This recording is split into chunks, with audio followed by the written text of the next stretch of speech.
सुबह 9 बजे राजीव चौक के मेट्रो स्टेशन में उस भीड़ भाड़ माहौल में सीढ़ियों के किनारे राहुल अपना सिर नीचे किए हुए बड़ा उदास होकर अपने एक मित्र का इंतज़ार कर रहा था।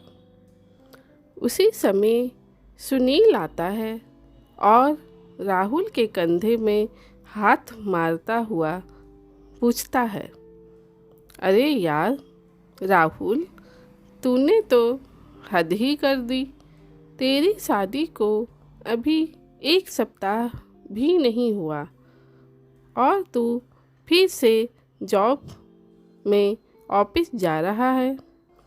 यार पत्नी के साथ छुट्टियां मना, कहीं घूमने जा, भाभी को भी दिल्ली या देहरादून दिखा, घूम फिर मौज कर। सुनील बोला जा रहा था, लेकिन राहुल था कि अपना सिर उठा ही नहीं रहा था। ये देखकर सुनील ने गंभीर होकर पूछा, यार सब कुछ ठीक तो है ना? तू ऐसा उदास क्यों दिख रहा है? राहुल तब भी चुपचाप था। ये देखकर सुनील ने कहा, तबीयत ठीक है। और भाभी, यार तू बोलता क्यों नहीं? घर में सब ठीक तो है ना? राहुल ने गहरी सांसें लेकर धीरे से बुदबुदाते हुए बोला, यार बहुत बड़ी गलती हो गई। अनीता मेरे जैसी नहीं है, वो मॉडर्न नहीं है, गांव की है, अच्छी अंग्रेजी नहीं जानती। उसका रहन सहन, उसका स्वभाव, यार हमेशा बाइबल पढ़ना, हमेशा प्रार्थना और प्रभु प्रभु कहना, यार ये भी कोई ज़िंदगी है? 3 दिनों में ही परेशान हो गया हूँ। गले की हड्डी हो गई है वो मेरे लिए। मेरी तो जैसे ज़िंदगी ही बर्बाद हो गई है। सुनील ने कहा, अरे तू भी तो क्रिश्चियन ही है ना? हाँ हूँ तो सही, लेकिन हम लोग बड़े दिन में और ईस्टर आदि में ही चर्च जाते हैं। यार हर समय बाइबल की बातें और ये सब कुछ दिखावा मुझे बिल्कुल अच्छा नहीं लगता है जैसे मैं अपने घर में नहीं किसी चर्च में रह रहा हूँ। सुनील ने दिलासा दिलाते हुए कहा, सब कुछ ठीक हो जाएगा यार, कुछ समय दे भाभी को, नई है, दिल्ली में सब कुछ सीख जाएगी। राहुल ने बात काटते हुए कहा, चल ऑफिस देर हो रही है। आज राहुल और अनीता को 3 माह हो चुके हैं, लेकिन राहुल अलग कमरे में सोता है और किसी भी तरह अनीता के सामने नहीं आना चाहता। घर से बाहर जाते समय माँ से चिल्लाकर कहता है, माँ मुझे देर हो जाएगी वापस आने में, आप लोग खाना खाकर सो जाना, मुझे एक ज़रूरी मीटिंग है। ये तो उसका रोज़ का बहाना हो गया था। अनीता जब भी पानी या चाय देती तो राहुल उसे ऐसे सलीके से गिलास या कप को पकड़ता कि कहीं उंगलियां स्पर्श ना हो जाए। अनीता हर वो प्रयास करती कि कैसे वो राहुल को खुश रखे, माँ का ध्यान रखती, सुबह से शाम तक घर को सजाने संवारने में लगी रहती, यूट्यूब से देख कर बढ़िया से बढ़िया खाना बनाने की कोशिश करती। आज शाम राहुल गाजर का हलवा खाते हुए ज़ोर ज़ोर से अपने ऑफिस के किसी व्यक्ति से बात कर रहा था। माँ ने ऊंची आवाज़ में कहा, अरे घर में तो कम से कम शांति से खाया कर, ऑफिस को घर में मत लाया कर, गाजर का हलवा ठंडा हो जाएगा।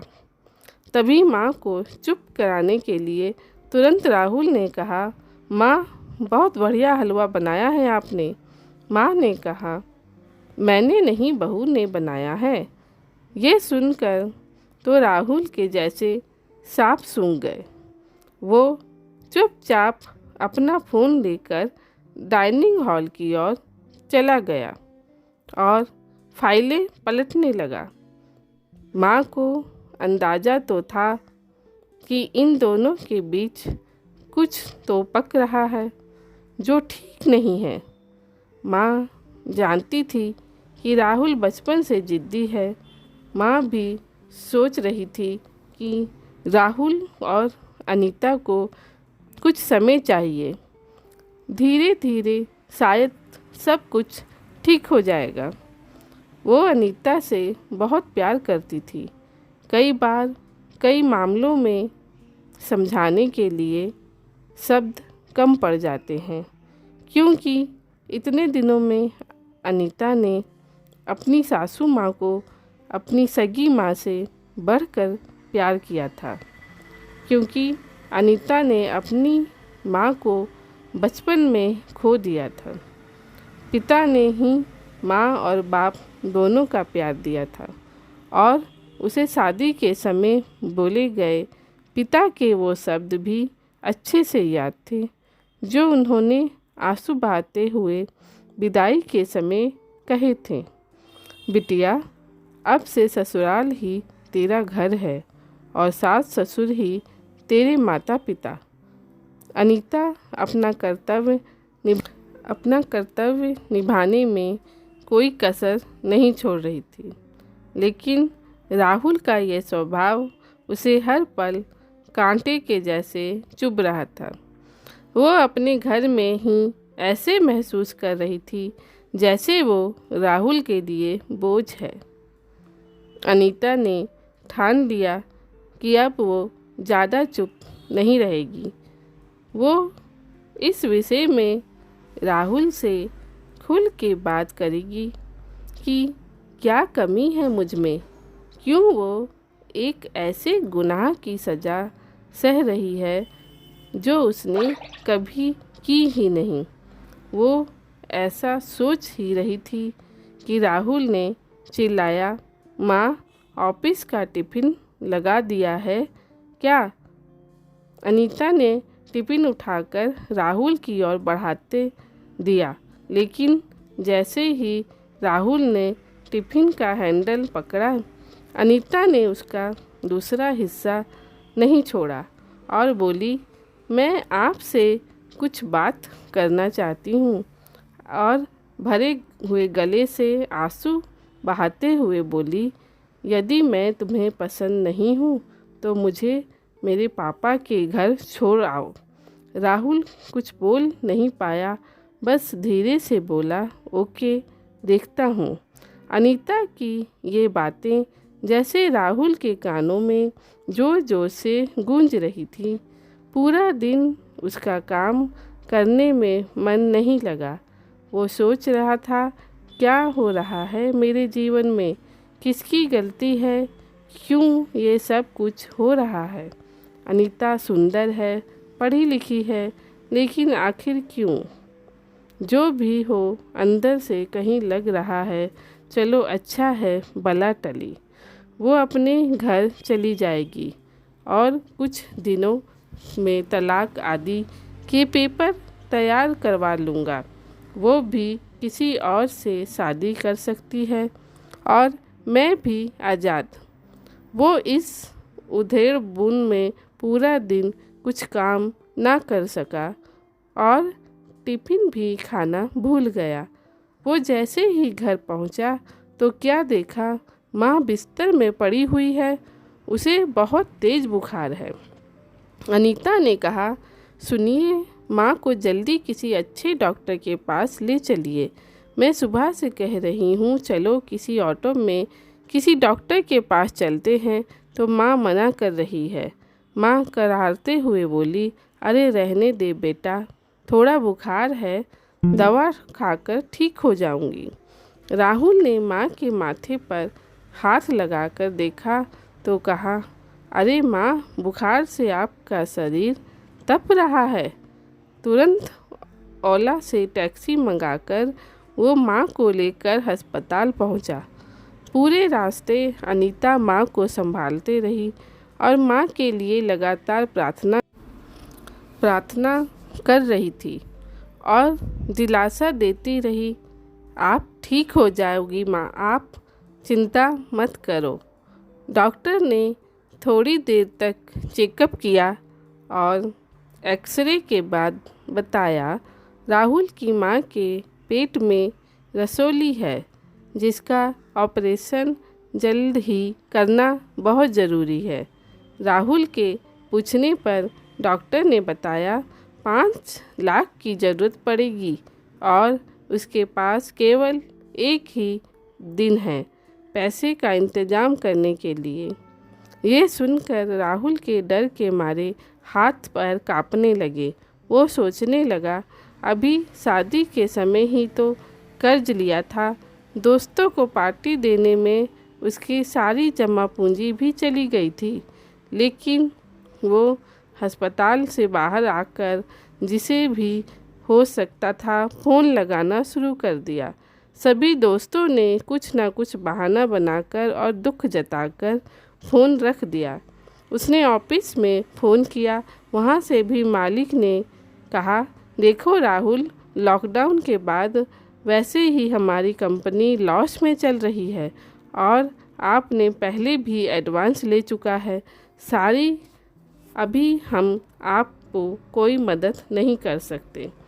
राहुल पूरे 2 दिन तक पैसों के इंतज़ाम में जहाँ हो सकता था वहाँ गया, लेकिन उसके हाथ निराशा ही लगी। अंत में उसे लगा, मुझे डॉक्टर से कुछ और मोहलत लेनी चाहिए। यदि हो सके तो 2 या 3 दिन बाद यदि ऑपरेशन हो तो कहीं ना कहीं से लोन लेकर या घर के पेपर गिरवी रखकर पैसों का इंतज़ाम कर लेगा। थका हुआ वो अस्पताल पहुंचा और सीधे डॉक्टर के केबिन में जाकर डॉक्टर के पैरों को पकड़ते हुए बोला, सर, मुझे 2-3 दिन का और वक्त दीजिए, मैं आपका सारा पैसा दे दूंगा और ऑपरेशन के भी पैसे भर दूंगा। आप बस मेरी माँ की जान बचा लीजिए। मैं आपका ये एहसान ज़िंदगी भर नहीं भूलूंगा। राहुल रो रो कर डॉक्टर से कह रहा था, अरे तुम क्यों परेशान हो रहे हो? तुम्हें तो खुश होना चाहिए, ऊपर वाले ने तुम्हें इतनी अच्छी पत्नी दी है, उसने पूरा पैसा चुका दिया है।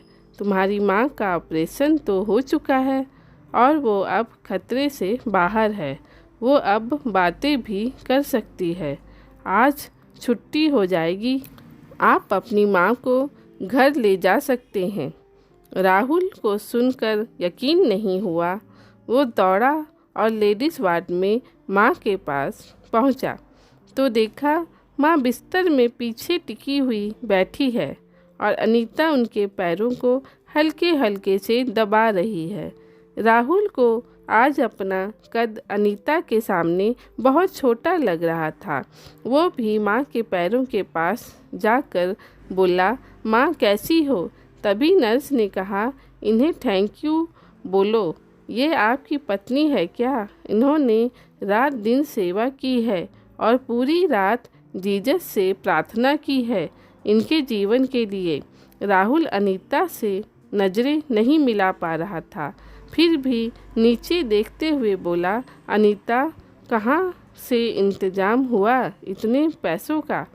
अनीता ने कहा, मेरे पास कुछ पैसे जमा थे जो मैंने गांव में बच्चों को ट्यूशन पढ़ाकर कमाए थे और कुछ जेवर थे, उन्हें बेचकर। माँ ने धीरे धीरे आंखें खोलकर बुदबुदाते हुए बोली, बेटा, ये मेरी बेटी से बढ़कर है।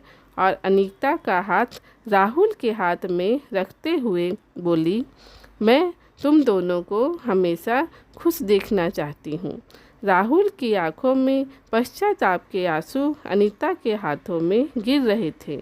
दोस्तों, अगर ये कहानी आपको अच्छी लगी हो तो एक कमेंट करके ज़रूर बताइएगा।